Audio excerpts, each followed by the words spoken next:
Buenas tardes a todos. Muchas gracias por sumarse hoy a un nuevo encuentro que tenemos de nuestro curso de cálculo de blindaje y diseño de instalaciones de radioterapia. En el día de hoy vamos a estar hablando de un tema bastante especial, que es un acelerador lineal con un diseño muy conocido, pero muy especial también, que es el CyberKnife, que es básicamente un acelerador montado en un brazo robótico, que ya va a hablar Manu más adelante. Antes de arrancar, quería felicitar a todos los que vienen avanzando con el proyecto final. La verdad que son todos muy interesantes, así que va a estar bueno. Al final de todo el curso, cuando hagamos un pequeño resumen de todo lo que ha sucedido y todo lo que han logrado, así que estamos muy contentos con ello y que hayan podido evacuar todas las dudas que tengan. Recuerden que tienen nuestros mails a través de los mails que nos hemos contactado con ustedes para formar los grupos, así que pueden colocar todas las dudas que tengan sobre ahí. Ya muchos nos han contactado por ese medio y hemos ido trabajando en conjunto el proyecto final, así que no tengan problema en escribirnos todas las dudas que tengan, se las iremos respondiendo en la medida que podamos, tratando de hacerlo lo más rápido posible para que ustedes vayan avanzando con sus proyectos.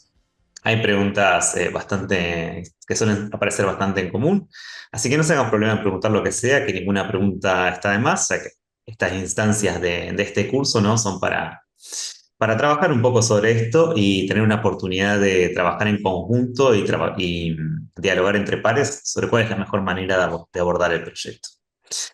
Así que bueno, sin más y muchas gracias. Manu, te cedo la palabra. Bueno, buenas tardes a todos. Gracias, Eze. Eh, Muchas gracias por acompañarnos hoy. Ya estamos llegando a las últimas clases del curso, así que, eh, como ya mencionó Eze, hoy vamos a estar hablando de CyberKnife, que bueno, es una máquina, un concepto de acelerador lineal que va más allá de lo tradicional, muy novedoso, que tiene muchas virtudes, pero con todas sus virtudes viene acompañado, digamos, ciertas consideraciones especiales, sobre todo al momento de hablar de cálculo de blindaje o el blindaje que se necesita especialmente para esta máquina, ¿sí? Lo cual es algo bastante diferencial respecto a un acelerador convencional. Así que bueno, vamos a hablar esta primera parte del sistema en general. Eh, Capaz algunos ya conozcan, otros capaz solamente han escuchado el nombre y saben de qué se trata el concepto en general, pero no tienen quizás tanto idea de los pormenores del equipo. Así que para conocerlo un poco y entender qué lo hace tan especial y qué lo hace tan bueno en lo que es, ¿no? Que es principalmente para tratamientos de radiocirugía o de lesiones pequeñas, ¿no?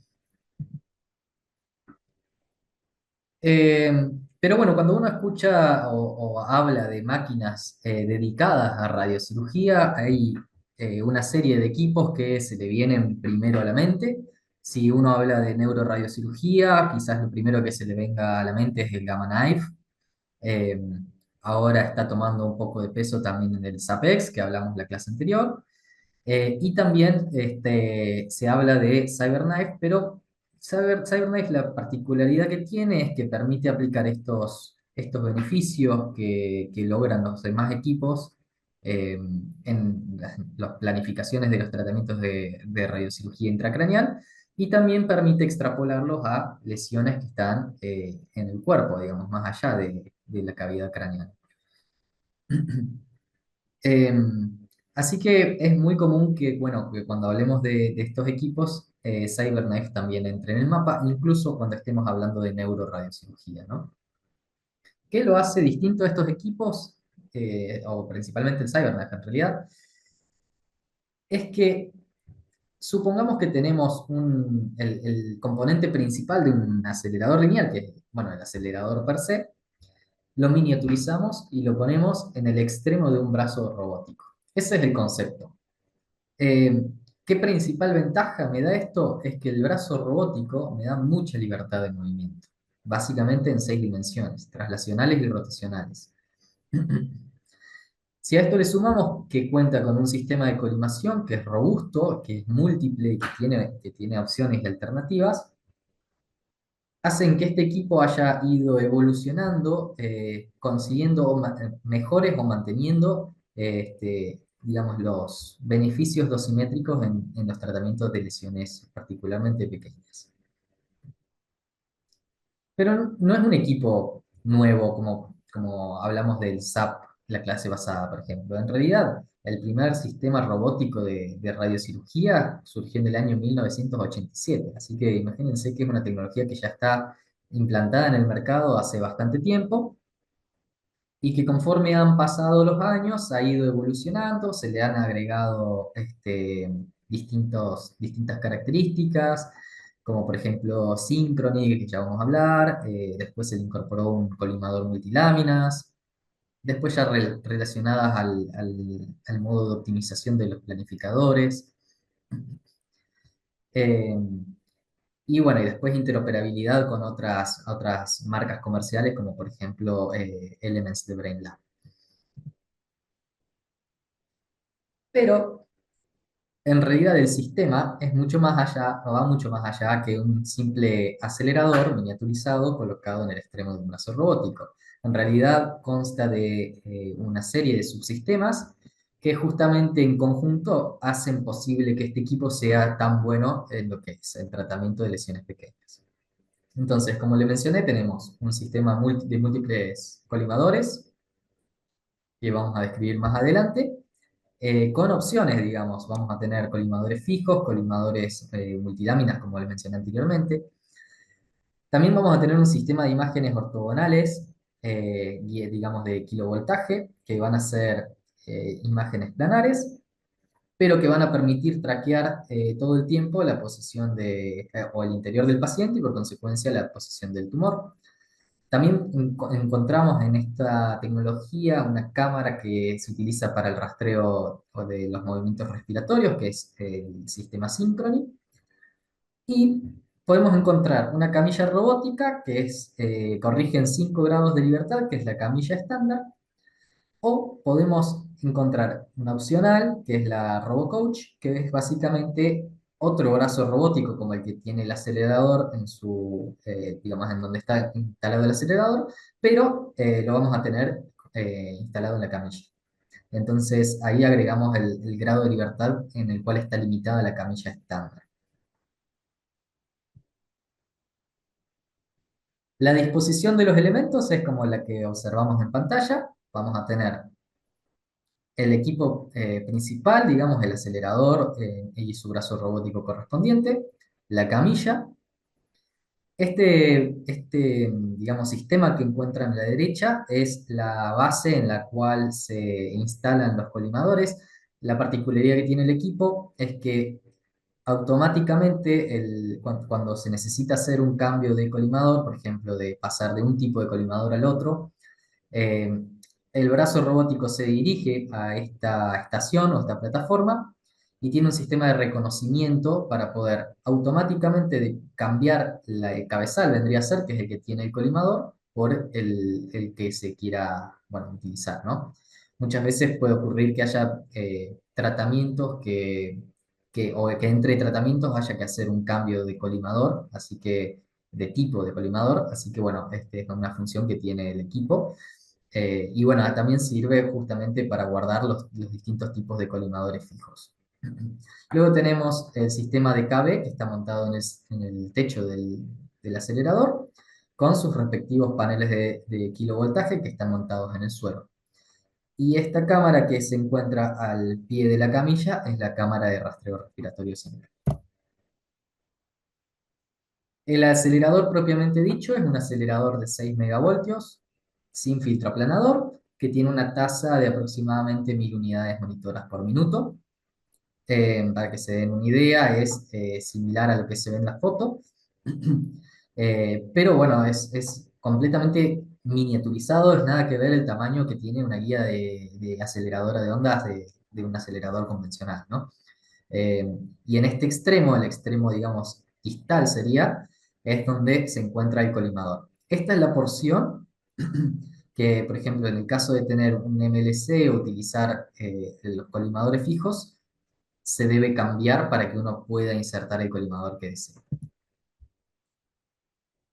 Respecto al brazo robótico, es un brazo robótico que en realidad el principio viene de la industria automotriz, que son los brazos robóticos, digamos, utilizados en las cadenas de producción.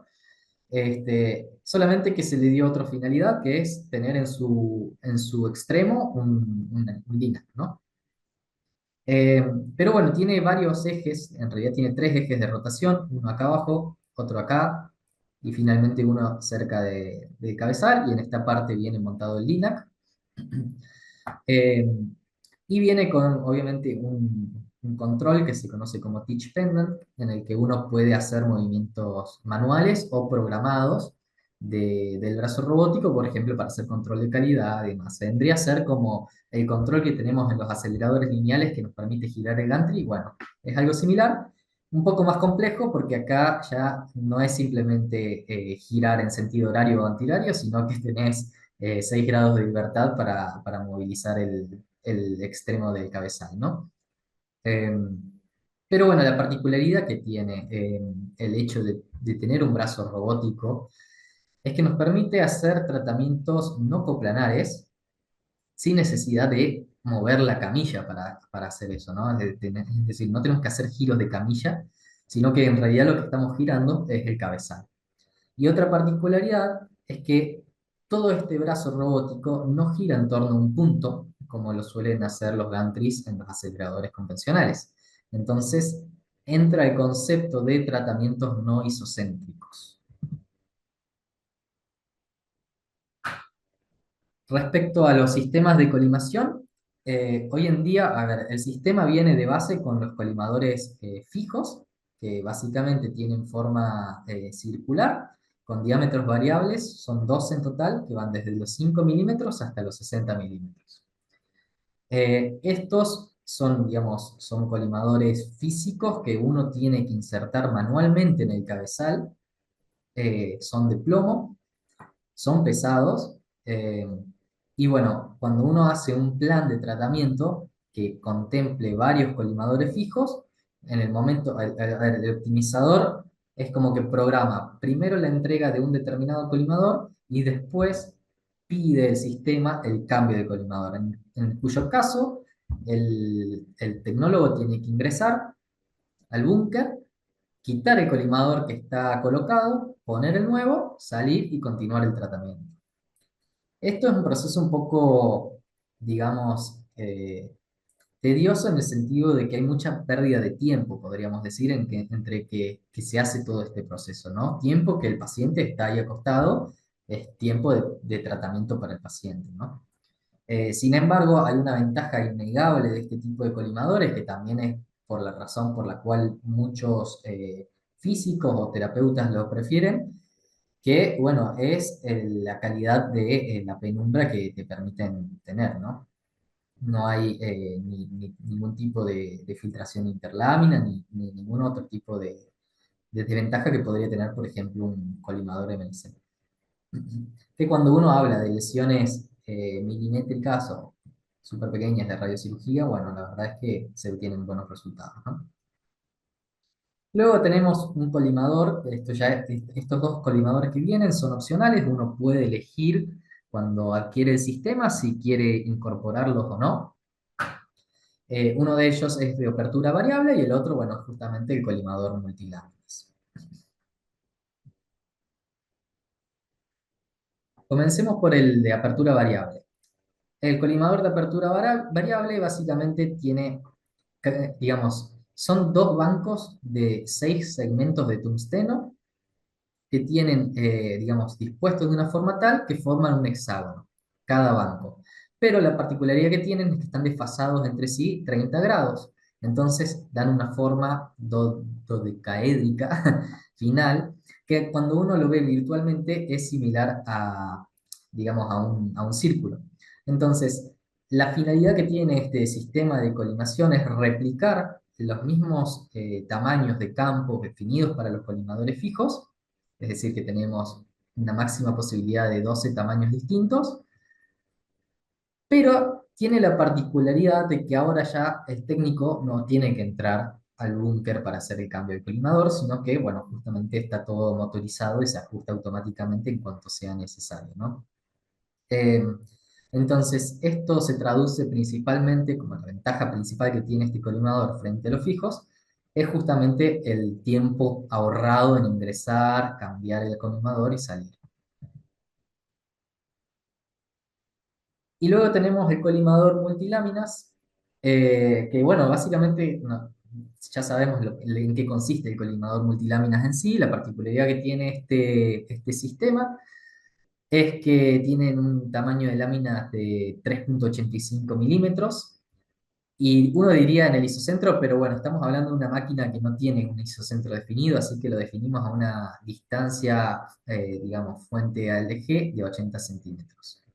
Y está formado por dos bancos de láminas interdigitadas entre sí de 26 pares cada, digamos, de 26 pares, 26 láminas cada una. El tamaño máximo de campo ya no es de 60 milímetros como es para los otros dos, sino que ahora puede ir desde, o sea, ya no es un círculo como los otros, que era de máximo diámetro de 60, sino que ahora puede ser de hasta 100 por 115 milímetros. Fíjense que aún así sigue siendo un tamaño de campo mucho menor que el de un acelerador convencional, porque es un equipo que está pensado justamente para cirugía.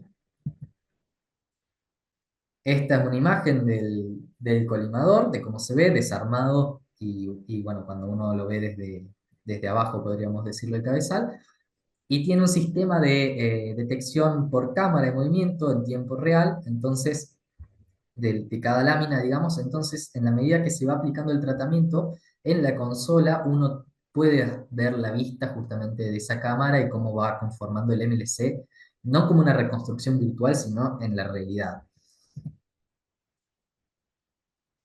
Ahora bien, ¿qué particularidad tiene y qué limitaciones tiene este equipo en cuanto a la entrega de sus tratamientos, ¿no?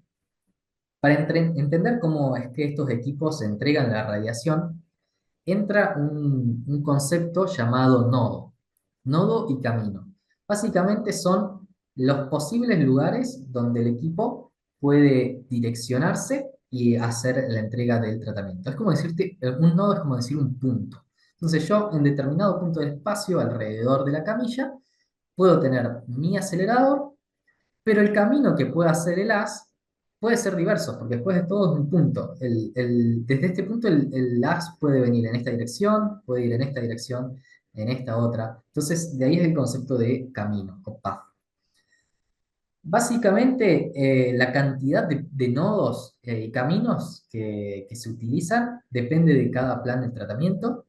Capaz en planes que uno necesita quizás una precisión dosimétrica o lograr un gradiente de dosis más pronunciado, utilicen una mayor cantidad de nodos y caminos, pero esto obviamente se traduce en más tiempo de máquina, ¿no?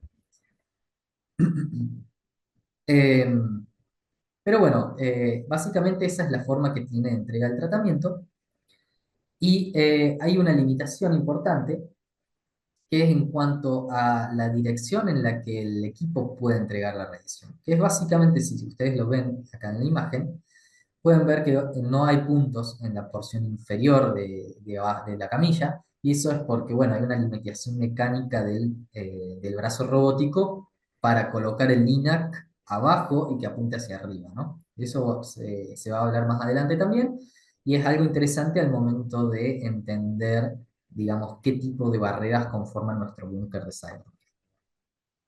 Ahora bien, como también no es un tratamiento isocéntrico, también vamos a tener una distancia de la fuente al eje que es variable y que uno pensaría, digo, bueno, si no tengo un isocentro, ¿cuál vendría a ser esa distancia? ¿A dónde está definida esa distancia? En realidad esa distancia está definida en un punto que es justamente, se llama punto de imagen, que es donde intersectan los dos haces de kilovoltaje. Que no necesariamente el blanco va a estar en ese punto, pero bueno, es el único punto que tenemos de referencia en esta máquina. Entonces, la distancia va digamos, de la fuente a ese punto va a cambiar en función del tipo de tratamiento, pero generalmente oscila para cabeza entre 650 a 900 milímetros y 800 a 1200 para lesiones en el cuerpo. Ahora bien, uno dice, este equipo está utilizado, está planeado, es un equipo de radiocirugía. Y sí, es cierto, está pensado para eso, pero eso no significa que haya una imposibilidad física de que el equipo no pueda tratar lesiones grandes, ¿sí? Obviamente no es lo ideal, obviamente uno no va a adquirir un CyberKnife para hacer un tratamiento de pelvis o de próstata, digamos, entero del órgano, pero no hay nada en realidad que te limite a no poder planificar ese tipo de tratamientos. En mi caso he escuchado, no lo he visto en persona, pero he escuchado de gente que ha trabajado en centros en donde, bueno, justamente trataban todo tipo de lesiones con su CyberKnife, incluso las que no eran de SRS o SBRT. Así que es una posibilidad, es algo que uno tiene que contemplar, sobre todo al momento de hacer el cálculo de blindaje. Eh, Obviamente no es lo óptimo porque implica mucho tiempo de máquina y mucho tiempo para el paciente y bueno, no es una máquina pensada para eso, pero puede darse el caso en el que uno puede necesitar ante una emergencia tener que recurrir a ese tipo de medidas, ¿no?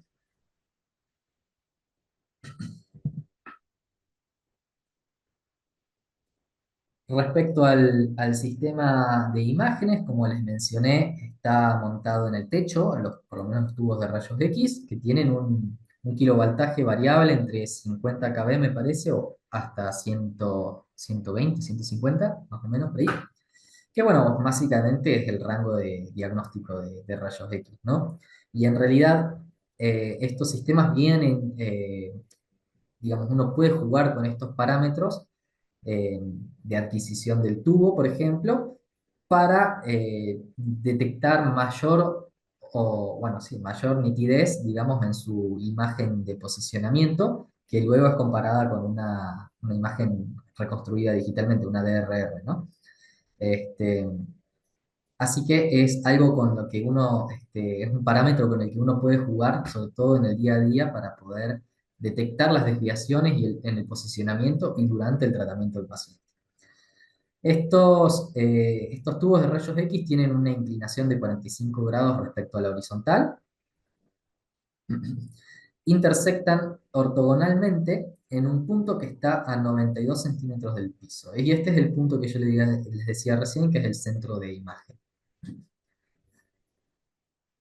Estas imágenes que van adquiriendo las adquieren previo a comenzar el tratamiento y después periódicamente durante el tratamiento van haciendo una adquisición, ¿sí? Eh, entonces, ¿qué es lo que me permite esto? No solamente asegurar un posicionamiento inicial, sino asegurar el posicionamiento durante toda la administración del tratamiento. El periodo con el cual se adquieren estas imágenes es configurable, uno puede setearlo que lo haga más repetidamente o menos repetidamente, y esa configuración dependerá también de la lesión propiamente dicha y del posicionamiento del paciente. Si uno cree que no es tan necesario adquirir una imagen tan seguido, puede dilatar ese tiempo de adquisición de la imagen y hacerlo más largo, ¿no? ¿Esto por qué? Porque, bueno, mientras el sistema adquiere imágenes, el acelerador no irradia, ¿no? Entonces, si yo tengo una tasa de adquisición más alta, adquiero más imágenes en el tiempo, también me extiende los tiempos de tratamiento.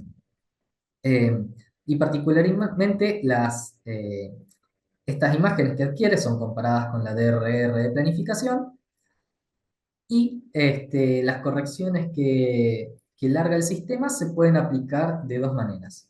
Eh, Se pueden aplicar tanto en la camilla, que ya vimos que tenía mínimamente 5 grados de libertad, o las puede aplicar el mismo brazo robótico del acelerador. Esto obviamente hay una corrección máxima que pueden tolerar el brazo robótico, entonces cuando se excede eso, primero se hace la corrección por camilla, pero estos últimos quizás milímetros que hay que hacer de ajuste de posicionamiento los aplica automáticamente el brazo robótico, sin necesidad de andar moviendo la camilla. Ahora bien, para asegurar la entrega del tratamiento correcta, digamos, el equipo tiene hace uso, digamos, de estos sistemas de KB para adquirir estas imágenes periódicas, pero a su vez van de la mano con distintos algoritmos de tracking o de traqueo que cuenta el software, que también algunos, creo que si no me equivoco, el de cráneo viene incorporado en el equipo y después el resto son opcionales que uno puede ir agregando, ¿no? Pero básicamente tiene cuatro, uno para traqueo, digamos, del cráneo, para lesiones intracraneales, luego tenemos para lesiones en columna, luego para lesiones en tejidos blandos y finalmente hay uno específico para lesiones pulmonares. Básicamente, el de cráneo es el más robusto de todos porque justamente utiliza los mismos reparos anatómicos para hacer las correcciones de posicionamiento y, bueno, y ajustes durante el tratamiento. Así que es, digamos, el algoritmo más robusto que tiene y el que está más validado en cuanto a eficacia dosimétrica, podríamos decirlo, ¿no? El de, digamos, el de columna es un poco más usuario dependiente, en el sentido en el que uno tiene que definir una malla que va a contemplar varios cuerpos vertebrales, y si esa malla está mal configurada o mal colocada, el algoritmo puede confundir cuerpos vertebrales.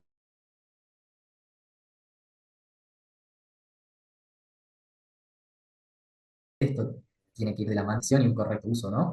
Pero bueno, acá el ROI lo define el técnico o el tecnólogo, así que hay que tener particular cuidado con eso, y no es tan robusto como el de cráneo. Luego tenemos el de fiduciales. Eh, Básicamente este se utiliza para cualquier lesión que se encuentre en tejido blando, desde puede ser hígado, próstata, eh, páncreas.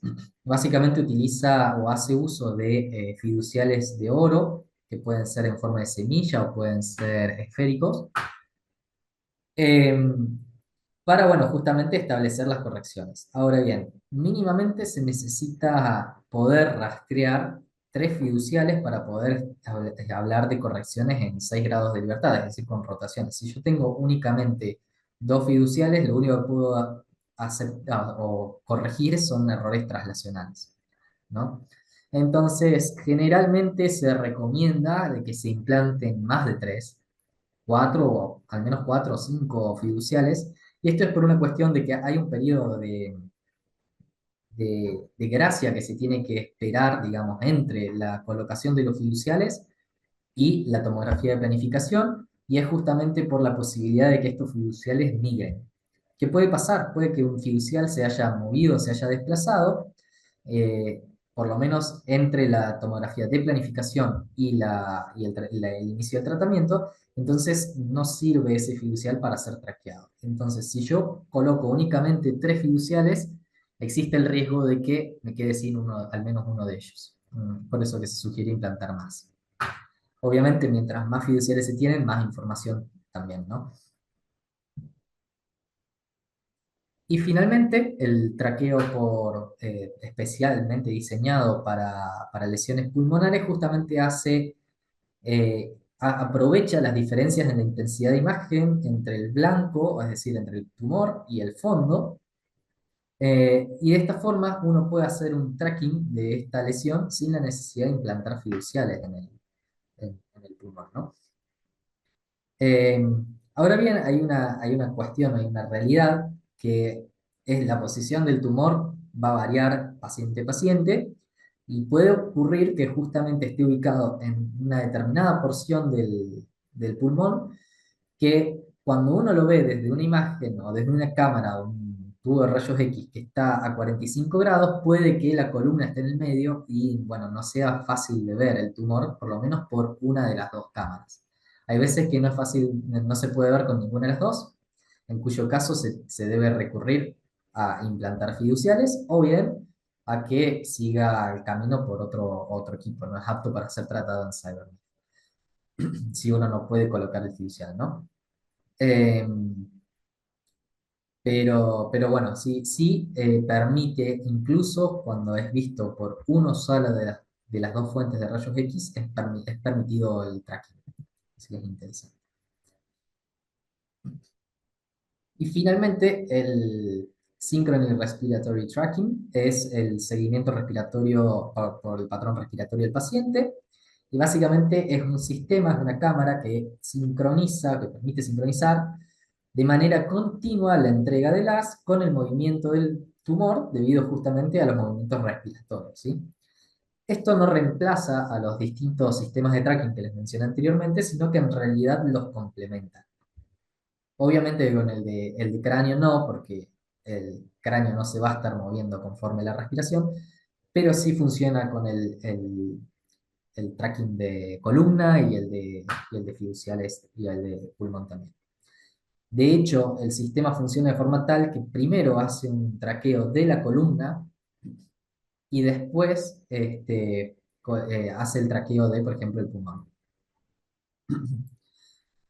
Básicamente este sistema lo que hace es crear un modelo de correlación entre el patrón respiratorio y la posición del blanco en varios puntos del ciclo. Es decir, primero el paciente va a estar respirando normal, para ello se le van a colocar un arreglo de LEDs, de LEDs y de color rojo que van a estar, se colocan sobre el pecho del paciente, ya lo vamos a ver en un video de continuación, y van a estar apuntando a la cámara, ¿sí?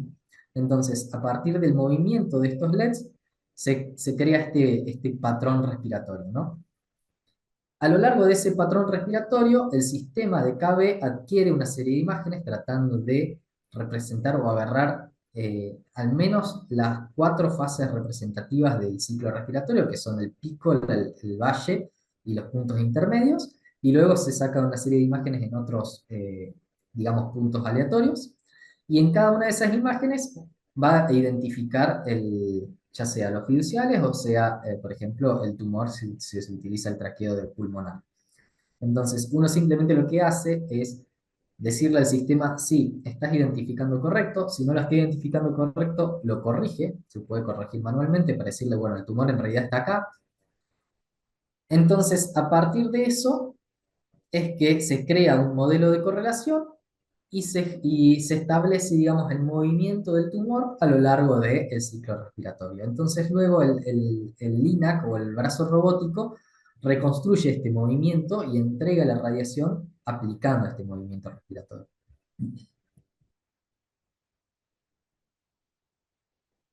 Un poco lo que le mencionaba es lo que ven en pantalla. Pueden ver el arreglo de tres LEDs y cómo se mueve el brazo robótico conforme el paciente respira.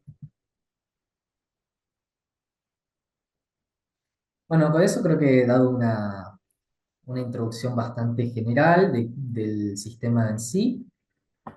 Sí, lo que nos interesa más que nada, las diferencias claves que tienen frente a los aceleradores convencionales, es que es un acelerador monoenergético de 6 MeV nomás, que entrega tratamientos no coplanares, que la colimación está dedicada a campos pequeños, principalmente circulares, si se utilizan los colimadores fijos o el iris, que es el de apertura variable, aunque también tiene posibilidad de incorporar un MLC, donde el tamaño de campo es un poco más grande, que tenemos un brazo robótico que tiene 6 ejes, que te permite dar 6 grados de libertad de movimiento, que no hay una definición de isocentro propiamente dicho, a pesar de que en realidad uno pueda establecer y hacer eh, planificaciones isocéntricas, digamos, el sistema se caracteriza por no necesitar de un isocentro y poder administrar tratamientos no isocéntricos. Y en cuanto allá a la parte clínica, es un equipo que está dedicado o pensado para hacer tratamientos de radiocirugía, entonces vamos a estar hablando de menores cantidades de fracciones, de tratamientos de menor cantidad de fracciones, es decir, hipofraccionados, que pueden ser desde 1 hasta 5, pero como son hipofraccionados, cada fracción tiene una mayor cantidad de dosis y por consecuencia una mayor cantidad de unidades monitoras. Incluso este mayor número de unidades monitoras es significativamente mayor. También ya lo vamos a ver. Así que bueno, habiendo dado esta introducción, ese, te cedo la palabra. Muchas Estamos gracias, listos. Manu. Perfecto. Entonces, bueno, ahora que ya vimos de qué se trata este equipo, vamos a pasar a hablar un poco de las cuestiones y las implicancias que tiene cada una de estas características en el blindaje per se. Como mencionó Manu, este equipo no es nuevo. Este equipo viene trabajando desde 1980 y algo. Por lo tanto, a diferencia de los equipos que hemos visto anteriormente, que pudo haber sido el SAP y en parte el Tomotherapy, este equipo está incluido en lo que serían las recomendaciones internacionales del NCRP 151. Por lo tanto, todo lo que haga al cálculo de blindaje está bastante bien detallado en este reporte. Y al momento de, si ustedes tienen la posibilidad de haber avanzado en su clínica con un equipo de este estilo, la recomendación principal es utilizar esta bibliografía, que seguramente va a ser aceptada por sus organismos reguladores, y también las recomendaciones del fabricante. Porque si bien el equipo es viejo, ha venido teniendo actualizaciones alrededor de los años, y ya vamos a ver un par de cuestiones, que hacen que hay algunos detalles que hayan variado en los equipos más nuevos. Así que bueno, ojo con eso, importante. Pero si no, si llegan a solamente utilizar el NCRP 151, va a funcionar bastante bien.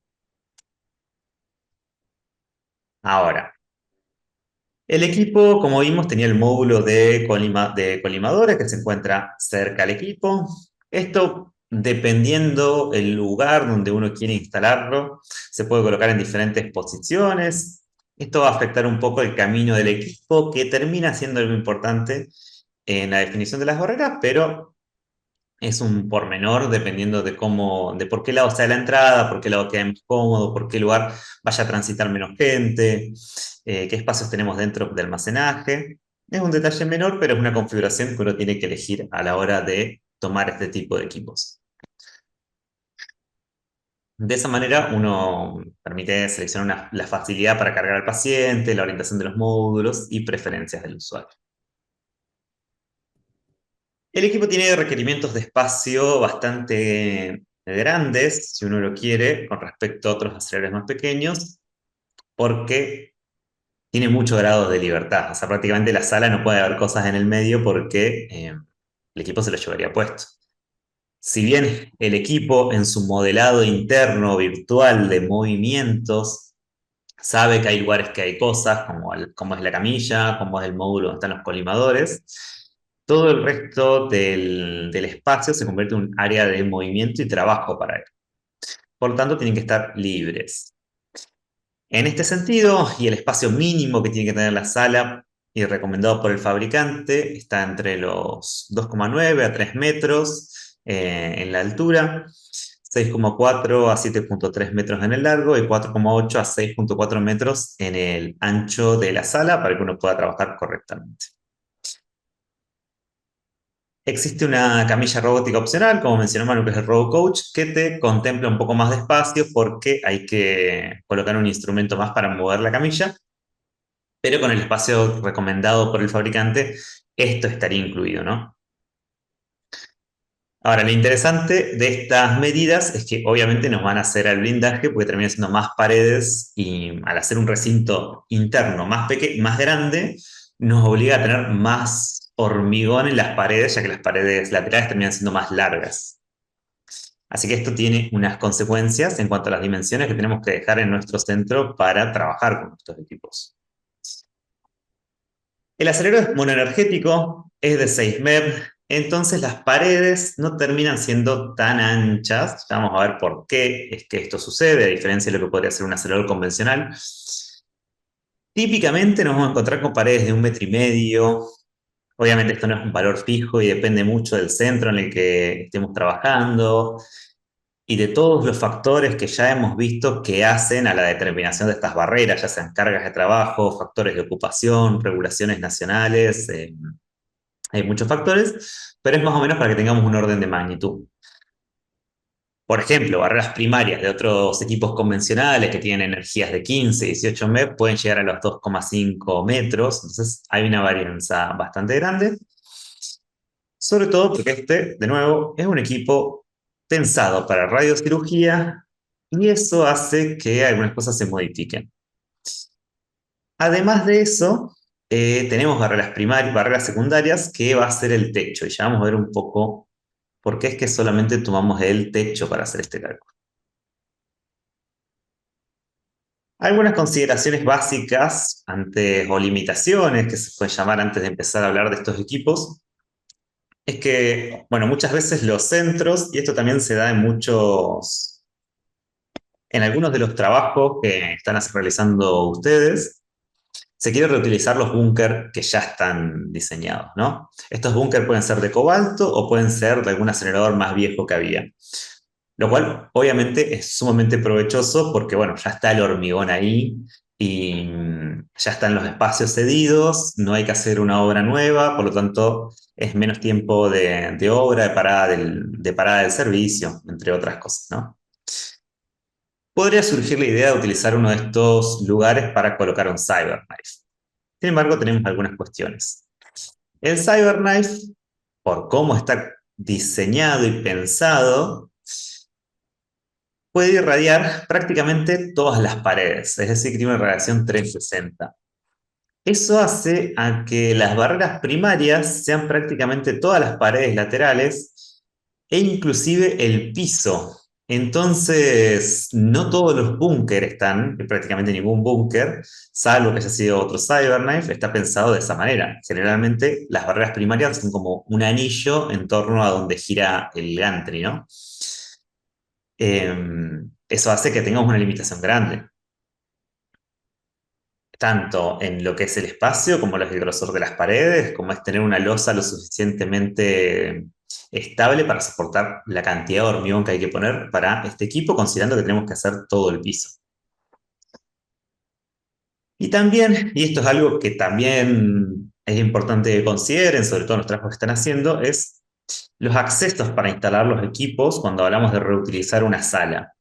Las alturas libres, las grúas, los caminos de ingreso, porque obviamente los equipos están diseñados para poder montarse y desmontarse en ciertos módulos que suelen estar explicitados por el fabricante. Y esto va a involucrar que los laberintos y los ángulos de giro tengan suficiente espacio y no siempre puede darse. Y nos ha tocado trabajar en casos donde se adquiere un equipo, se tiene un búnker, el búnker cumple con los espacios internos y cumple con tiene las barreras necesarias, pero de golpe el equipo no entra por la puerta, o no entra por el laberinto, o no puede girar, y eso obliga a que haya que volar una pared para entrar el equipo. Entonces, si bien esto lo estamos colocando acá en el capítulo de CyberKnife, esto es una consideración que tienen que tener en cuenta para todos los equipos, que es que reforzar un piso existente, demoler una pared para aumentar el espesor o reubicar servicios del piso inferior, por ejemplo, porque no tuvieran la suficiente capacidad para blindar el suelo, puede duplicar los costos si no se prevé correctamente. Y esta duplicación de costos no solo está considerada en términos de hormigón o material de blindaje o plomo que haya que poner, sino que está considerando los costos de tener más tiempo un servicio parado por obra que no se consideró. Es decir, si uno se planeaba hacer la inauguración el 1 de noviembre y hoy se encuentra con que tiene que demoler una pared, bueno, de golpe vas a tener 6 meses más de servicio que no va a estar funcionando. Entonces, ahí empiezan a aparecer costos de alguna manera invisibles que no hacen el costo del equipo, que no hacen el costo que se había considerado previamente, pero que van a estar. Otra cuestión importante que mencionó Manu es que si bien el equipo es no isocéntrico, a cuestiones de lo que es la calibración del equipo, es decir, hablan del rendimiento que tiene en términos de unidades monitoras, el equipo se encuentra calibrado a una distancia fuente isocentro de 80 centímetros. Como referencia, los equipos convencionales están calibrados a una distancia fuente isocentro de 100 centímetros. Esto es importante porque todo lo que está en el NCRP, todas las ecuaciones que hemos hecho, siempre estaban partiendo de una distancia fuente isocentro de 100 Y esto hace un pequeño cambio en de dónde parte la carga de trabajo que estamos utilizando para hacer los cálculos siguientes. Por lo tanto, es conveniente para no olvidarse eh, estimar y recalcular la carga de trabajo a un rendimiento a un metro, y esto se hace pasándola, ¿no?, de la que uno estima en una primera instancia 80 centímetros a un metro. Pero esto lo vamos a ver un poco más adelante. Sin embargo, de nuevo, el equipo tiene unas distancias fuentes y centro variables, varían para cada tipo de tratamiento, dependiendo de lo que uno esté haciendo, si es cráneo, si es cuerpo, pero en promedio y el punto de calibración está a 80 centímetros.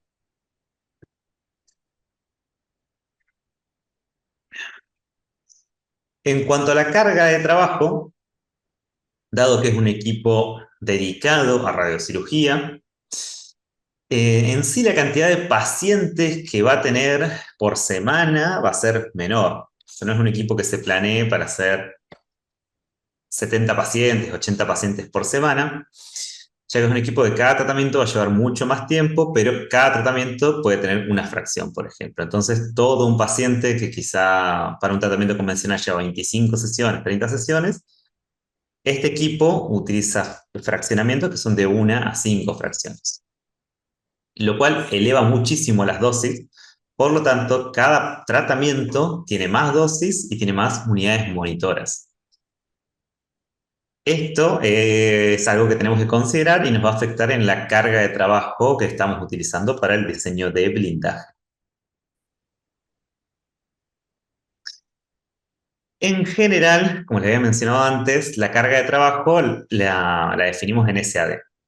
Y por todo lo visto en aceleros convencionales, generalmente esto está normalizado a un metro para que sean comparables entre sí las cargas de trabajo. Ahora, veamos un ejemplo para este equipo, para que se entienda esto de normalizar las cargas de trabajo a un metro y luego poder compararlas entre un equipo u otro que tengamos, por ejemplo. Supongamos que se hacen 8 pacientes al día, lo cual es una carga de trabajo bastante elevada, y 5 días a la semana. Esto es un análisis de un acelerador que está funcionando, de un Cybernet que está funcionando bastante bien, ¿no? Podrían ser 8 pacientes y cada paciente durar 1 hora, por ejemplo. Esos 40 tratamientos, dividirlos en que, bueno, sean 50% craneales, 50% corporales. Supongamos que la dosis promedio de los craneales son 8 y la dosis promedio de los corporales son 9,7. Eso nos da una sumatoria de ambos de 354 Gray por semana, ¿no? Que esto va a ser la carga de trabajo. Ahora, esta carga de trabajo está dada a la distancia, a la distancia SAT promedio que estamos utilizando, que es donde el equipo está calibrado, que es a 80 centímetros, ¿no? Donde una unidad monitora rinde 1 centigrade. Para normalizar esto y poder compararlo con otros equipos, lo que se hace es algo muy sencillo, pero es un paso que es importante recordar, que es escalarlo a un metro, lo cual te termina dando, si uno hace la conversión de unidades, obviamente pasándolo todo a metros, sobre todo este 80 que está en centímetros, este 100 que está en centímetros, lo pasamos a metro y este cuadrado de la distancia te da un factor que es 0,64. Por lo tanto, lo que era esta carga de trabajo de 354 Gray por semana a 80 centímetros equivale a una carga de trabajo de 226,6 Grays por semana a un metro, aunque el equipo no esté calibrado a un metro. Pero es importante normalizarlo a este punto porque va a ser más sencillo para hacer todo el resto de los cálculos. Si no, es muy probable que en algún punto uno se olvide de este factor 0,64 o se olvide de dónde están partiendo las medidas, porque de nuevo, el equipo no es isocéntrico, no está calibrado a un metro.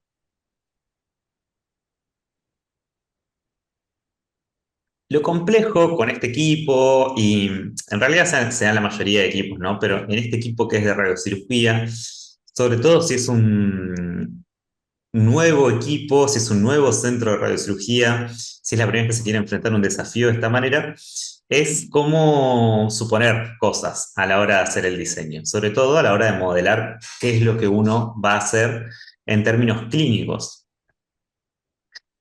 Es decir, estimar de manera realista la carga de trabajo, que es la cantidad de radiación que vamos a querer contener en base a nuestras barreras. Primero está la carga de trabajo semanal esperada, que esto va a estar definido por los tipos de tratamiento, ¿no? Es decir, ¿qué vamos a hacer? ¿Va a ser un centro dedicado a radiocirugías craneales, corporales? ¿Va a ser algo mixto?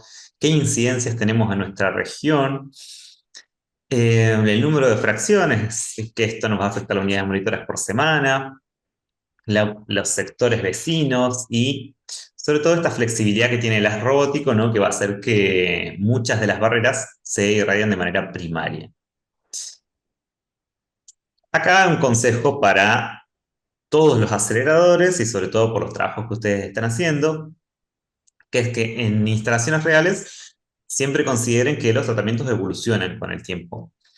¿Para dónde evolucionan? Bueno, eso es lo más difícil de entender si esa evolución va a llevar a más carga de trabajo o a menos carga de trabajo. Eso es difícil de entender. Por ejemplo, hoy en día, bueno, en los últimos años por lo menos, hubo una tendencia al hipofraccionamiento. Disminuyeron la cantidad de fracciones, pero aumentaron las unidades monitoras, no por eso disminuyeron los pacientes y por lo tanto la carga de trabajo terminó aumentando. Y también hubo una migración al IMRT, por lo tanto, esto hizo que se disminuyeran un poco la tendencia a utilizar energías más altas. Esto afectó a que generalmente las barreras primarias sean más pequeñas, pero que haya unos requerimientos de barreras secundarias más grandes. Es difícil de prever qué va a suceder con el tiempo, pero debemos tener factores conservadores para que nuestra sala que va a albergar el acelerador esté lo suficientemente sobredimensionado para que sea seguro sin caer en un costo innecesario, ¿no? No vamos a poner paredes que sean el doble de lo que calculamos, pero consideren que si se subdimensiona, luego tomar medidas correctivas va a ser mucho más complejo, va a implicar inversiones de dinero cuando no estuvieron planeadas, sobre todo puede llegar a implicar licencias denegadas, ¿no? Porque puede ser que el centro crezca hacia un punto y luego haya un relevamiento por parte de una entidad regulatoria y se den cuenta que en las condiciones actuales, con los tratamientos actuales, el centro ya no puede funcionar. Que esto los puede obligar, por ejemplo, a tener tiempos de inactividad o llegar a un tope de pacientes, un tope en técnicas y no es no es algo a lo que se debería llegar, ¿no? Así que en general, siempre en algunos puntos tengan consideraciones conservadoras en cuanto a las medidas que estén tomando y no vayan tanto al punto y la coma, ¿no? Sino que redondeen para arriba el blindaje que se está colocando. Simplemente a manera de resumen, sumando algunas cosas a la tabla que ya mencionó Manu, ¿no? En este caso, las dosis medias van a ser mucho más elevadas. Puede haber inclusive dosis por fracción que lleguen a ser muchísimo más altas que lo que son en los aceites convencionales. Puede ser 30 Gray o mucho más para otro tipo de tratamientos. Pueden tomar una dosis media de 12,5. De nuevo, esto va a estar referido a los tratamientos que vayan a hacer en su centro. Esto hace que las sesiones por semana obviamente sean mucho menores a las que son en un LINAC convencional y que la carga semanal sea previsiblemente menor, por lo menos en términos de la primaria, ¿no? Otra cosa es la reacción de fuga. Ahora, las MU por semana generalmente en términos de MU por fracción son mucho mayores en Cyberknife que en otros equipos convencionales. De nuevo, porque este es un equipo dedicado exclusivamente a radiocirugía y hace y utiliza campos que son muy pequeños. Mientras más pequeño sea el campo, peor es su rendimiento en términos de unidades monitoras por centigrade. Por lo tanto, le cuesta más generar los niveles de dosis que se requieren. Y si encima esas dosis que se requieren son cada vez más altas, por fracción las UM se disparan prácticamente. Ya vamos a ver un poco más en cuanto a los factores de IMRT, pero para que lo tengan en consideración y en comparativa, los factores de IMRT para el cálculo de líneas convencionales pueden ir entre 3 y 5 dependiendo del LINAC, mientras que para CyberKnife suele llegar a los 15 o a los 7 si se considera un MLC. En cuanto al factor de uso, esto es bastante interesante porque antes veníamos trabajando con aceleradores convencionales que disparaban a 4 barreras, que disparaban al piso, al techo y a las 2 barreras laterales, cuyo ancho estaba dado por el tamaño de campo que tuviera el acelerador. Ahora sucede algo distinto. Tenemos campos pequeños, pero que se irradian a muchos lugares al mismo tiempo. Esto hace que el valor típico que utilizamos de factor de uso caiga. Antes el factor de uso de aceleradores convencionales con PIMAT era de 0,25, mientras que ahora para conos el factor de uso típico está en 0,05. Esto está bien documentado en NSRP y en recomendaciones del fabricante, y en los modelos más nuevos que ya tienen un MLC, que son campos que pueden llegar a campos un poco más grandes, este factor de uso aumenta, dado que el campo es más grande, y llega a los 0,075. Esto se relevó mediante pruebas. Por ejemplo, acá tenemos un ejemplo de relevamiento de esto que se hizo en el Hospital Universitario de Georgetown, donde se analizaron 324 sesiones de tratamiento para encontrar el factor de uso del CyberKnife. ¿Cómo se hacen estas verificaciones experimentales? Bueno, primero hay que recordar que el factor de uso está definido por la carga total de trabajo semanal del equipo en función de la fracción de carga de trabajo que incide sobre una barrera específica. Es decir, cuántas veces en porcentaje le da el as a una barrera. En los aceleradores convencionales se consideraba que era de manera homogénea en torno a las 4 barreras principales y por lo tanto lo tomábamos como 0,25, ya sea para las laterales y el techo y el piso, ¿no? Ahora sucede algo distinto, porque estas barreras se distribuyen en eje 360 de todas las paredes laterales del equipo y también del piso. ¿Qué es lo que se hizo? Bueno, sí se revisaron retrospectivamente todos los pacientes, los 324 pacientes, y se analizó el camino que tuvo el as y y a qué barreras le iba dando en cada uno de los nodos en los cuales se detenía irradiar. Entonces, a partir de esos nodos y esos puntos y esos caminos, se determinó sobre qué barrera incide y sobre qué sección de la barrera incide, ya que a las barreras, ya sean laterales, piso, anteriores y posteriores, se las dividió en sectores. Luego, en función de ese porcentaje, se analizó cuántas UM fueron entregadas en esa dirección y se calculó el porcentaje de UM por semana que dieron en cada sección de la barrera. Esto les permitió encontrar que en promedio el factor de uso para todas las barreras para cabeza era de 0,038, para el cuerpo de 0,0314 y para el lumbo sacro de 0,04. Por lo tanto, el factor recomendado por fábrica y por el NSRP es de 0,05, que es un factor homogéneo para todas las barreras primarias. Ese es uno de los primeros puntos que cambia cuando estamos haciendo el cálculo de blindaje de la primaria del CyberKnife, y es por eso que da una barrera un poco más chica de lo que uno esperaría, simplemente porque la radiación se distribuye en torno a más barreras de lo que sucedía en aceleradores convencionales, ¿no? Entonces el principio es ese, una una distribución del haz en más superficie. Ahora, en cuanto al factor de IMRT, este crece un montón. Crece un montón porque estamos utilizando campos muy pequeños que tienen un rendimiento peor. De nuevo, esto se puede verificar y esto es algo interesante porque esto, si bien se hizo para evaluar el factor de IMRT del CyberKnife, ustedes lo pueden hacer tranquilamente para los equipos que tienen hoy en día, si tienen acceso a un registro de tratamientos, ¿no? Básicamente, esto se agruparon los pacientes en dos grupos, unos de fracción única y unos de fracción múltiple, y se obtuvo una dosis promedio, ¿no? Ustedes podrían hacer lo mismo para su centro, sacar cuánto es la dosis promedio real hoy en día que tienen en su centro. Lo más probable es que las memorias de cálculo estén hechas a 2 Gray como dosis promedio. Quizá esto varía para arriba, quizá esto varía para abajo. Es interesante hacer la corroboración. En este sacaron las unidades monitoras promedio, tanto para fracción única y fracción múltiple, y simplemente como un cociente de estos dos elementos es que se obtiene el rendimiento de la máquina, ¿no?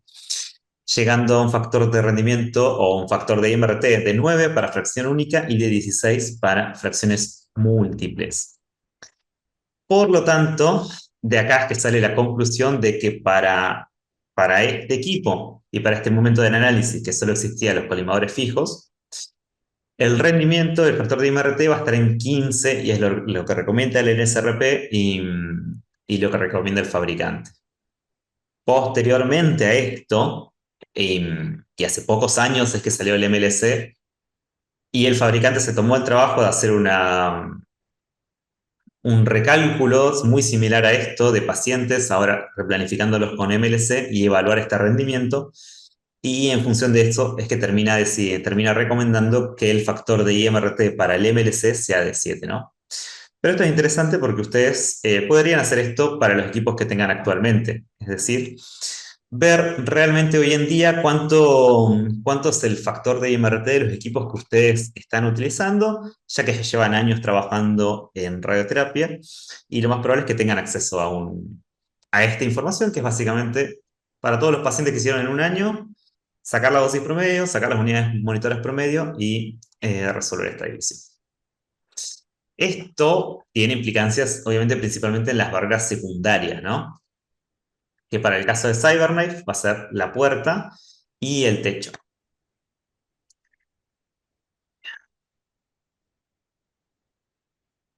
¿Por qué el techo? Acá es simplemente que esto es más que nada una cuestión mecánica y de cómo funciona el equipo. A diferencia de los aceleradores lineales convencionales, que utilizan haces coplanares, ¿no? Que se rotan en torno a un plano vertical, el CyberKnife emite radiación de múltiples ángulos alrededor del paciente mediante un brazo robótico con 6 grados de libertad. Esto hace que el haz pueda incidir casi sobre cualquier superficie del recinto. Ahora, hay limitaciones estructurales que son claves. Hay ángulos sobre los cuales no puede posicionarse, como por ejemplo, imagínense desde acá donde está la camilla, ¿no? Pero también el acelerador no puede bajar mucho más que a 18 grados por encima del eje horizontal. Para que quede especificado, lo que sucede es esto, el acelerador no puede bajar mucho más que esto, formando 18 grados con la horizontal. Eso hace que, dependiendo de cómo está, de las dimensiones internas del búnker, no sea considerado el techo una barrera primaria. Por ejemplo, en este caso, simplemente trazando una diagonal con 18 grados del eje horizontal, se puede ver que el máximo A estaría en esta zona, ¿no? Muy lejos del techo. Por lo tanto, en este caso, el techo sería considerado como una barrera secundaria netamente. En consecuencia, ya vamos a ver un poquito más. ¿Qué sucede? ¿Qué consideraciones es importante que tenga para hacer esta asunción? Primero, verificar el modelo. Si van al NSRP, esta consideración lo hacen con 22 grados. Esto se da porque el ángulo límite cambió con respecto a las máquinas. El ángulo límite de 18 es para los modelos más actuales, que se llaman S7 y M6, mientras que en los modelos más antiguos, que son el G3 y el G4, se puede alcanzar ángulos de 22 grados. Por lo tanto, bueno, esto es importante tenerlo en cuenta y revisar las recomendaciones del fabricante que coincidan con el equipo que están instalando. La altura del techo, por cuestiones geométricas, va a afectar, ya que pueden llegar a darse zonas en las que dé, sobre todo si el búnker es muy largo. Simplemente basta con simular las trayectorias para evaluar que en ningún momento se interseccionen con el techo. Sin embargo, es prudente extender el espesor de la barrera primaria hasta 20-30 centímetros por el nivel más alto que pudiera llegar a dar el haz. Esto puede llegar al techo o quizás termine un poco antes, pero es importante considerarlo, ¿no? Por otro lado tenemos el piso. Al estar montado en un brazo robótico, el gantry, el haz se va a poder dirigir en todas las direcciones laterales y también inclinadas hacia abajo. Esto se da especialmente en tratamientos de SBRT, de abdomen y de pelvis, donde se suele apuntar mucho hacia el suelo. Esto hace que el haz pueda incidir directamente sobre todo el piso de la sala, que a diferencia de acero convencionales, solo daban una pequeña región del piso, ahora todo el piso de la sala va a ser barrera primaria, lo cual les va a sumar mucho en términos de hormigón de la sala completa, ¿no? Entonces, esto es importante que lo consideren en términos de espacio, en términos de peso, en términos de qué hay por debajo del Cyberknife, salvo que se confirme que hay un blindaje natural, que por debajo va a haber suelo, que la losa es lo suficientemente ancha, etcétera. Pero si no, si esto va a estar, si el Cyberknife va a estar en un segundo piso o en algún lado que haya algo por debajo, tiene que tener la atenuación suficiente para garantizar los límites de seguridad radiológica. Accurate también provee valores de TBLs distintos a lo que está en el NSRP para sus equipos, ya sea para el cálculo de las barreras primarias, ya sea para la TBL1 y la TBLE. Estos valores difieren un poco de lo que serían los valores que están en el NSRP 151. En este caso pueden elegir utilizar unos u otros. Lo que principalmente cambia es la TBL1 frente a la TBLE. Esto se da porque el ACE es bastante más pequeño. Sin embargo, acá quedan en cuestión con su... Sin embargo, no es mucho más ni mucho menos el valor de blindaje final al que van a llegar. Así que si se sienten más cómodos utilizando los del NSRP, utilícenlos tranquilamente. Pueden hacer el cálculo con los dos y verificar qué les da y ver cuánto es la diferencia, si se sienten lo suficientemente confiados o si con respecto a charlas con la autoridad regulatoria se prefiere utilizar uno u el otro, ¿no? Pero sepan que esto lo van a encontrar dentro del manual del fabricante, no los van a encontrar en otros lugares a estos valores, que son los que Accurate recomienda.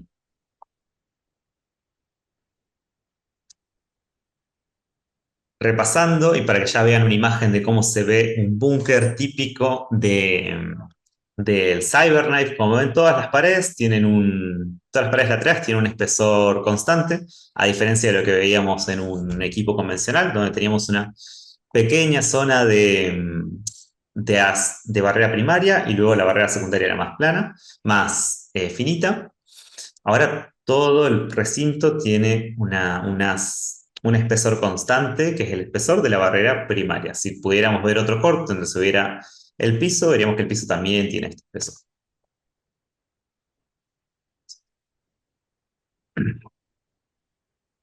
Simplemente, a modo de ejemplo, lo que sucede en el cálculo de blindaje de este equipo, lo más importante es lo que vimos anteriormente, que entiendan cómo es la mecánica del equipo para entender cuáles son las zonas que hay que blindar, más que per se el cálculo de blindaje, que no es muy distinto, ya que lo que principalmente vamos a tener es el cálculo de la barrera primaria.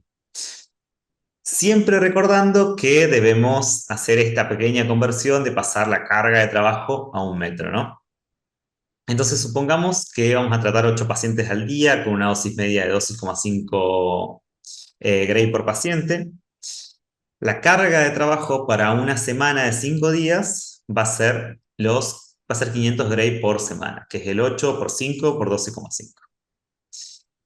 Pero esta carga de trabajo, como está dada en el punto de calibración del equipo, que es a donde él define los Gray por unidad monitor, está a 0,8 desde el blanco. Haciendo la conversión, es decir, llevándolo a un metro, lo que nos termina dando es que la carga de trabajo semanal a un metro es de 320 Gray por semana, que es básicamente el 0,8 dividido 1 todo elevado al cuadrado, ¿no? Acá está diferenciado, pero es esa la ecuación que estamos haciendo. De esa manera ya tenemos la carga de trabajo normalizada a un metro y podemos hacer todo el resto de las ecuaciones del NCRP sin preocuparnos por estar pasando esta carga de trabajo desde 0,8 hasta los puntos que queremos trabajar. supongamos que estamos verificando un punto de la barrera y queremos saber cuánto espesor tenemos que darle blindaje a una barrera que esté en una dirección perpendicular al gantry. Primero, el factor de uso. El factor de uso va a depender de los colimadores que estemos utilizando. Como bien habíamos dicho, el colimador fijo tiene un factor de uso de 0,05, mientras que si tuviéramos MLC es de 0,075. Esto se define al momento de la compra del equipo. Hay Cyberknife que van a venir con siempre los continuadores fijos, pero pueden tener una opcional de tener MLC. Entonces ya con esto ustedes pueden prever qué es lo que va a suceder. Una opción conservadora sería hacer el cálculo para el peor de los casos, que es el del MLC, y directamente pensar de esta manera, por más que su equipo no tenga MLC. Por si en algún momento existe un upgrade a MLC, ustedes ya lo consideraron y no se hacen problema con utilizar los colimadores fijos. En cuanto al cálculo, considerando esto, ¿no? Uno lo que termina calculando, como bien vimos en todas estas clases, es el factor de transmisión, que va a estar definido por su límite de dosis o por la dosis objetivo, por la distancia, que en este caso es la DA que sale del isocentro, pero la distancia total va a ser la distancia de la fuente, del punto cero de la fuente hasta este punto, al cuadrado por la carga de trabajo un metro por el factor de uso por el factor de ocupación. Todo esto dividiendo, ¿no? Si uno resuelve esta ecuación de transmisión, termina dando el factor de transmisión de 4,06. Por último, si uno lo convierte en las NTBLs que va a utilizar para las primarios, te va a dar un N de 4,38. Y luego solo bastaría convertir esto utilizando las TBLs que uno utilice, ya sea las del NSRP o las de los de Accurate, en espesor de blindaje. No nos vamos a explayar mucho en esta última parte, porque es lo mismo que ya hemos visto en múltiples ocasiones. Simplemente consideren que la barrera primaria es todo lo que hay alrededor del acelerador. Si uno hiciera este mismo cálculo con el MLC, que el factor de uso se modifica a 0,75, lo que nos termina dando es un N de 4,89, ¿no? El otro nos da 4,39.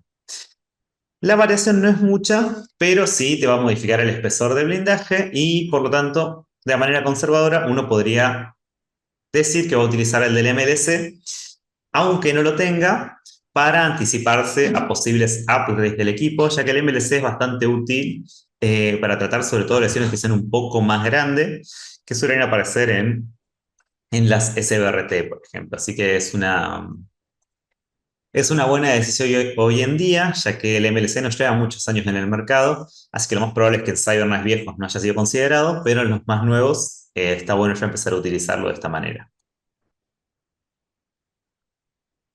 En el punto C, por ejemplo, ya lo que hacen a los puntos que salen de las líneas rectas del equipo, lo que vamos a considerar es que el as con respecto a la normal lo atraviesa de manera oblicua, ¿no? Entonces hay un camino oblicuo del as.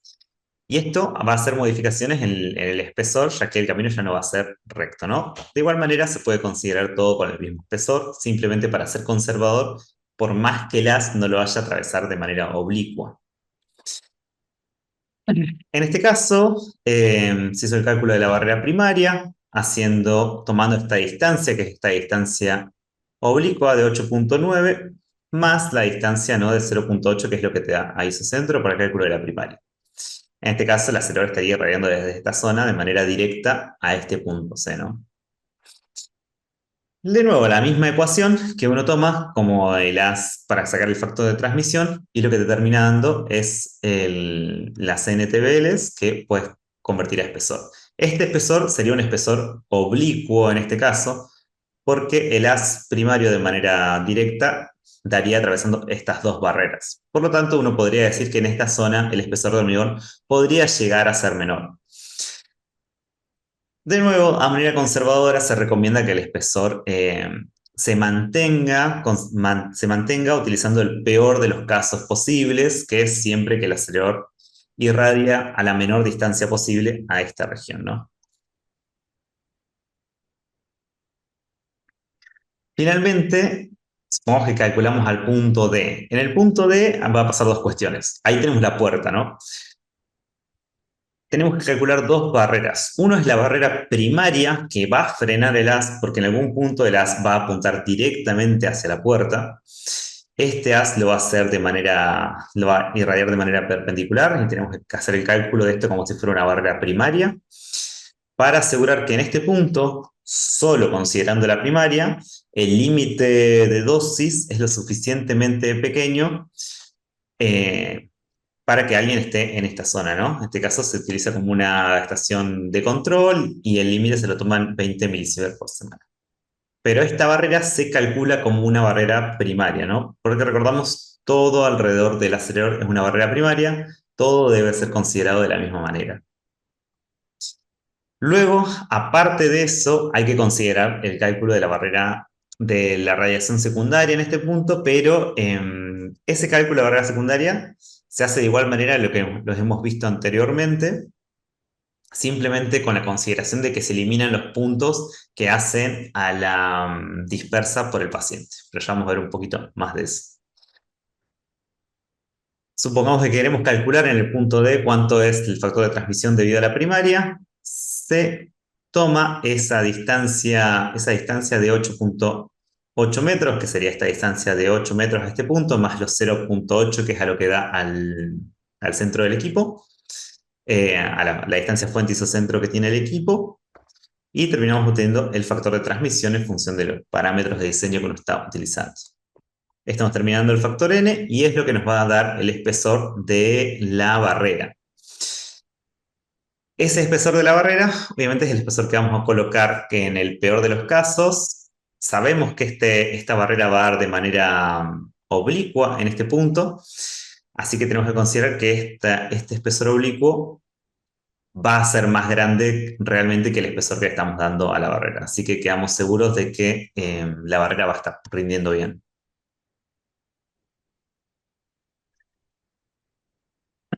Después podemos obtener también casos, como el equipo irradia desde abajo y desde arriba, se pueden dar diagonales que hagan que uno tenga que considerar qué está pasando en techos, en subsuelos o en zonas que estén por encima, que estén aledañas al equipo, ¿no?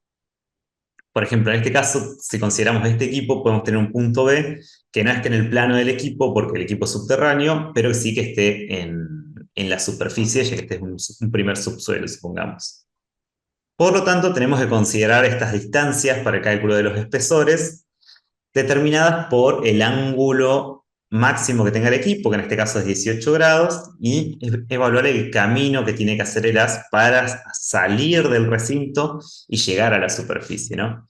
En este caso, la distancia que es hasta que llegue a la superficie era de 8 metros, y se hace el cálculo de la barrera primaria haciendo esa consideración, sin considerar el espesor de tierra que atraviesa, sino que solo considerando hormigón a la hora de poner la barrera. El cálculo de blindaje se hace de la misma manera, solo que se considera la distancia perpendicular definida por el ángulo de 18 grados o 22 si fuera un Cybernet más viejo.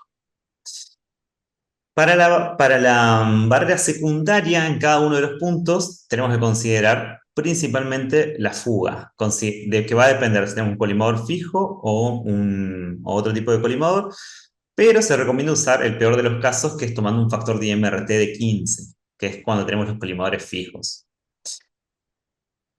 Lo mismo haciendo la carga de trabajo de fuga, que va a ser la carga de trabajo que tenemos a 0,8. Este factor de 0,64 es simplemente para convertirlo a la carga de trabajo de un metro, por el factor de IMRT, que es 15, ¿no?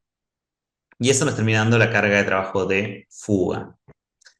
Esta carga de trabajo se utiliza en las mismas ecuaciones que hemos visto anteriormente para obtener el factor de transmisión de fuga, y esto va a ser fundamental para el cálculo de blindaje del techo principalmente, que va a ser la única barrera secundaria que va a tener este tipo de equipos.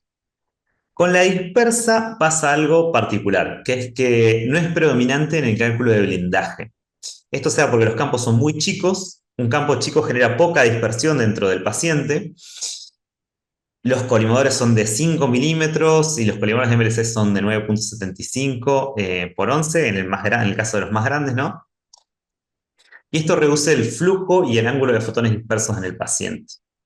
A su vez, como la geometría es no isocéntrica y tenés muchos nodos, esa misma radiación se distribuye y queda diluida en el espacio y termina dando que no es relevante en este tipo de cálculos de CyberKnife. Por eso el cálculo se centra solo en la fuga y los elementos de cálculo, sobre todo para la puerta también, que es otro factor secundario, se eliminan los componentes que hacen a la radiación secundaria dispersada por el paciente. Solo se consideran la radiación de fuga o las radiaciones dispersadas del gas primario. Los valores máximos de fuga, como vimos anteriormente, se toman los valores típicos de 0,1% con relación a la carga de trabajo, y esto se coloca en las ecuaciones, como vimos anteriormente, e igual a los aceleradores convencionales, así que en esto no tienen novedades. Y estos han sido medidos frente al cabezal y en el plano del blanco. Así que bueno, ya para ir cerrando, de nuevo volvemos a ver este tipo de equipos. Estos son los planos que suelen obtener de parte del fabricante, donde lo que se visualiza es la zona de acción que tiene el acelerador, es decir, que dentro de toda esta línea punteada, uno tiene que dejar vacío la sala del equipo para que el acelerador se mueva en torno a estos lugares. Fuera de esto, uno puede colocar los elementos mobiliarios que uno quiera. Y hay diferentes maneras, obviamente, al igual que en los aceleradores convencionales, de blindar, de terminar de cerrar el laberinto, ya sea terminar de cerrar las puertas, ya sea con un laberinto, como vimos anteriormente, o también puede ser con una puerta directa, pero esta puerta directa va a tener que ser lo suficientemente grande como si fuera una barrera primaria, ¿no? Así que, bueno, hasta acá este tema del CyberKnife. Espero que les haya interesado. Es un equipo bastante particular, así que si tienen preguntas pueden ponerlas en el chat. Ahí estamos ahí con manos para leerlas. Sí, sí, me gustaría decirles, ahora que estamos ya terminando la clase, que la clase que viene va a ser de PET-CT. Si bien el PET hace a lo que es medicina nuclear y no es sí o sí y no es parte del servicio de radioterapia per se. Sí es un equipo que se utiliza mucho en radioterapia y sobre todo centros grandes de radioterapia tienden a tener un PET-CT ya que se utiliza bastante para el marcaje de enfermedades oncológicas, así que aparece bastante. Y es importante que tengan nociones en cuanto a protección radiológica que hagan a servicios de medicina nuclear. Ya vamos a ver las particularidades que hay. No es algo muy complejo, simplemente tienen que tener consideraciones en función de qué se va a hacer en ese servicio de medicina nuclear, que funciona como un servicio independiente, ¿no? Que va a tener su gente, sus trabajadores, sus técnicos especializados, su norma especializada y su función especializada, que va a ser utilizar, por ejemplo, flúor 18 colina, PSMA, etcétera, otros materiales como pueden ser el lutecio, y en función de qué imágenes se quiere hacer, es qué elementos radioactivos se va a contar, y en función de los elementos radioactivos es qué energías van a aparecer dentro de nuestro servicio. En función de esto es que haremos el cálculo de blindaje, ya que muchos de ustedes van a trabajar con equipos de PET dentro de su servicio. Y es interesante, bueno, ya que para saber algunas dudas con respecto a los trabajos finales de qué se va a utilizar.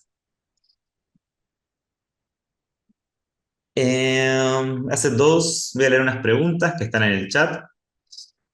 Luis Reyes dice, en cuanto a los laberintos, algo que me he dado cuenta recientemente y es que no son completamente paralelos, sino que vienen con cierta angulación. Sí, Luis, acá sí puedo ir para atrás. Manu, si querés llevar la voz a la presentación, vamos a la que está el laberinto en forma con una angulación. Esto lo que se hace es para ahorrar un poco de material, porque uno podría hacer este cálculo de blindaje y va a determinar un espesor. Supongamos que estas TBL te dan, no sé, 1,5 metros, ¿no?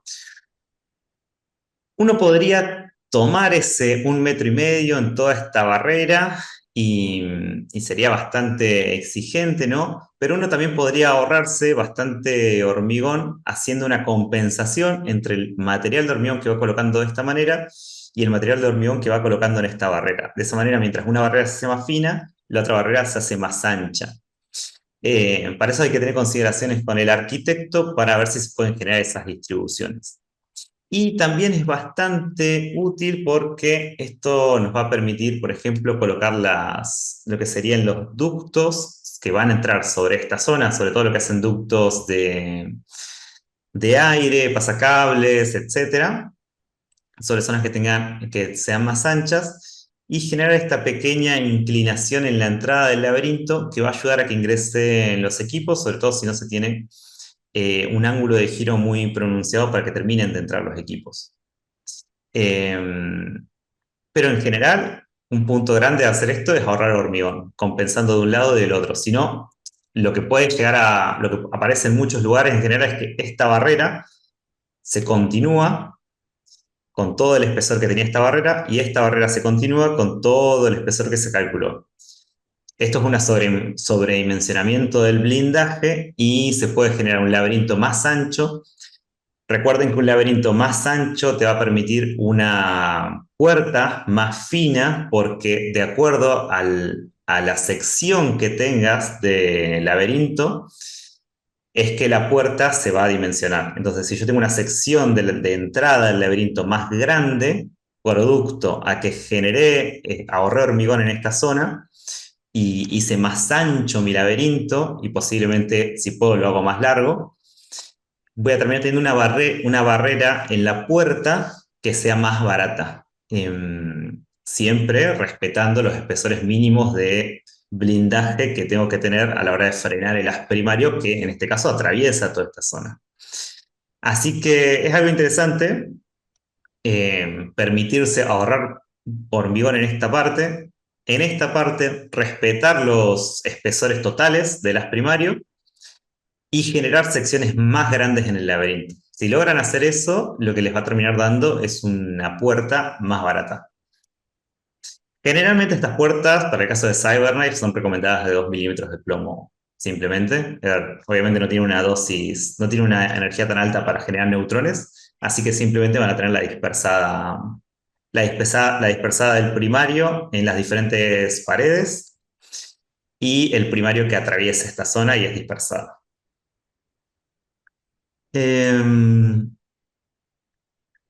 Fabián dice, una consulta, los fabricantes de CyberKnife entregan radiometría del cabezal en forma similar a lo que ocurre con Tomotherapy o Sapex. No, no hay radiometría, salvo Manu, vos que estuviste allá en Madison, en la fábrica, puedas comentar algo distinto, pero no, no hay una radiometría como sucedía anteriormente, sino que se hacen los cálculos en función del NSRP. Simplemente tenés esta tabla con los valores de Monte Carlo con las TBLs modificadas, pero es esa la única salvedad. No sé, Manu, si vos querés aportar algo en ese sentido. No, no, es lo que vos decís. Está bien. Perfecto. Así que sí, en este caso, a diferencia de las otras máquinas, como que uno se guía más por el NSRP que por lo que dice el fabricante, salvo por el caso de las TBLs. Se puede hacer ambos cálculos y verificar, pero a modo conservador utilizar el NSRP es bastante recomendado. Y bueno, ya siendo la hora, les agradezco a todos. Quedan pocas clases, vamos a tener una clase que viene que es de PET, luego una clase donde vamos a hablar sobre el trabajo final, sobre las principales dudas que han llegado, etc. Y el mes que viene va a ser el examen final teórico. Simplemente, después vamos a charlar bien de esto en la clase final. El mes que viene me refiero a diciembre, yo estoy pensando que es noviembre. El mes que viene me refiero a más o menos el 11 de diciembre, creo que era, salvo que yo me digas otra cosa. Es el examen final y ahí ese examen no es con la idea de que sea un examen muy complejo. Vamos a tomar preguntas de todo lo que está en las filminas que hemos visto. Así que va a ser bastante sencillo, simplemente es para ver si obtuvieron los conceptos claves de todas las clases. No va a ser algo que necesiten calculadora ni nada por el estilo, va a ser netamente teórica y la principal evaluación va a ser el trabajo final, que al final es lo que más nos interesa que se queden, que es que puedan hacer un cálculo de orientaje general. Bueno, muchísimas gracias a todos y nos vemos la próxima clase.